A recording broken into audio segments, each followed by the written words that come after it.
ವಿದ್ಯುತ್ ಶಾರ್ಟ್ ಸರ್ಕ್ಯೂಟ್ನಿಂದಾಗಿ ಮೇವಿನ ಬಣವೆಗಳು ಸುಟ್ಟು ಭಸ್ಮವಾದ ಘಟನೆ ಕೊಪ್ಪಳದ ಮೋರನಹಳ್ಳಿ ಗ್ರಾಮದಲ್ಲಿ ನಡೆದಿದೆ.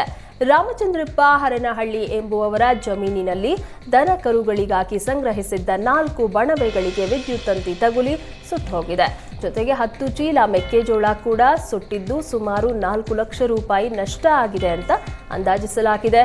ಅಳವಂಡಿ ಪೊಲೀಸ್ ಠಾಣೆ ವ್ಯಾಪ್ತಿಯಲ್ಲಿ ಪ್ರಕರಣ ದಾಖಲಾಗಿದೆ.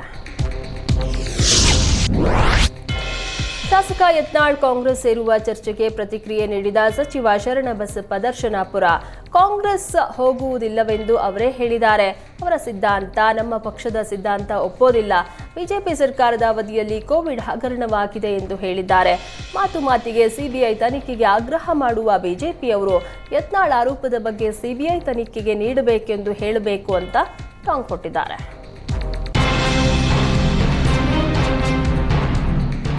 ಆಲಮಟ್ಟಿ ಡ್ಯಾಂನ 26 ಕ್ರಸ್ಟ್ ಗೇಟ್ಗಳ ಮೂಲಕ ಯಾದಗಿರಿ ಜಿಲ್ಲೆಯ ಹುಣಸಗಿ ತಾಲೂಕಿನ ನಾರಾಯಣಪುರದ ಬಸವಸಾಗರಕ್ಕೆ ನೀರು ಬಿಡುಗಡೆ ಮಾಡಲಾಗ್ತಾ ಇದೆ.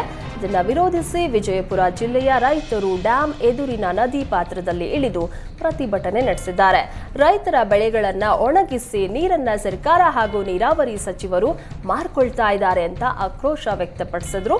ಜಿಲ್ಲೆಯ ಕೆರೆಗಳ ಭರ್ತಿಗೆ ಕಾಲುವೆಗಳಿಗೆ ಸರಿಯಾಗಿ ನೀರು ಬಿಡ್ತಾ ಇಲ್ಲ. ಹಿಂದೆ ತೆಲಂಗಾಣಕ್ಕೆ ಅಕ್ರಮವಾಗಿ 10 ಟಿಎಂಸಿ ನೀರು ಬಿಟ್ಟಿದ್ರು.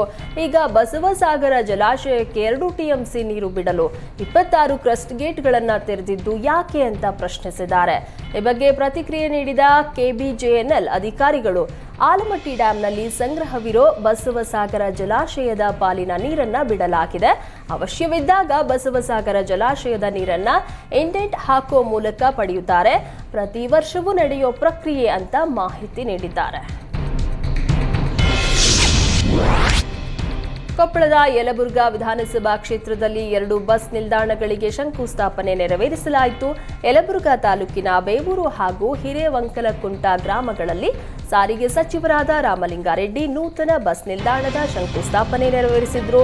ಇನ್ನು 2 ಬಸ್ ನಿಲ್ದಾಣಗಳು ತಲಾ 4 ಕೋಟಿ ರೂಪಾಯಿಗಳಲ್ಲಿ ನಿರ್ಮಾಣ ಮಾಡಲಾಗಿದ್ದು ಮುಂದಿನ 6 ತಿಂಗಳಲ್ಲಿ ಕಾಮಗಾರಿ ಮುಕ್ತಾಯವಾಗಲಿದೆ. ಈ ಸಂದರ್ಭದಲ್ಲಿ ಮುಖ್ಯಮಂತ್ರಿಗಳ ಆರ್ಥಿಕ ಸಲಹೆಗಾರ ಬಸವರಾಜ ರಾಯರೆಡ್ಡಿ ಉಪಸ್ಥಿತರಿದ್ದರು.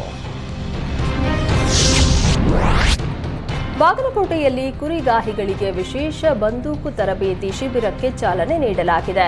ನವನಗರದ ಡಿಎಆರ್ ಪೊಲೀಸ್ ಪರೇಡ್ ಮೈದಾನದ ಪೊಲೀಸ್ ಮಂಗಳ ಭವನದಲ್ಲಿ ಆಯೋಜಿಸಲಾಗಿದ್ದ ಕಾರ್ಯಕ್ರಮವನ್ನು ಬಾಗಲಕೋಟೆಯ ಜಿಲ್ಲಾಧಿಕಾರಿ ಜಾನಕಿ ಕೆಎಂ ಸಸಿಗೆ ನೀರುಣಿಸುವ ಮೂಲಕ ಕಾರ್ಯಕ್ರಮಕ್ಕೆ ಚಾಲನೆ ನೀಡಿದರು.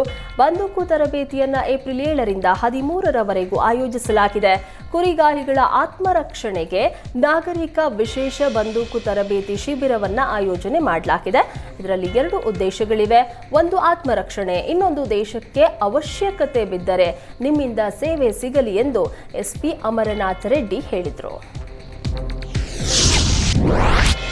ಬೆಳಗಾವಿ ಜಿಲ್ಲೆಯಲ್ಲಿ ಮಳೆರಾಯ ಅಬ್ಬರಿಸಿ ಬೊಬ್ಬಿರಿದಿದ್ದಾನೆ. ಬೆಳಗಾವಿ ನಗರದ ಸುತ್ತಮುತ್ತ ಬಿರುಗಾಳಿ ಸಹಿತ ಆಲಿಕಲ್ಲು ಮಳೆ ಸುರಿದಿದ್ದು ಬಿಸಿಲಿನ ಬೇಗೆಗೆ ಬೆಂದಿದ್ದ ಕುಂದಾನಗರಿ ಜನತೆಗೆ ವರುಣ ದೇವ ತಂಪೆರೆದಿದ್ದಾನೆ.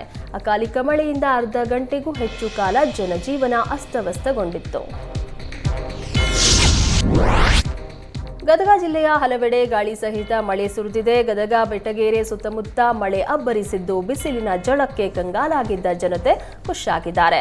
ದಿಢೀರ್ ಮಳೆಯಿಂದಾಗಿ ಬೈಕ್ ಸವಾರರು ಪರದಾಡಿದ್ರು.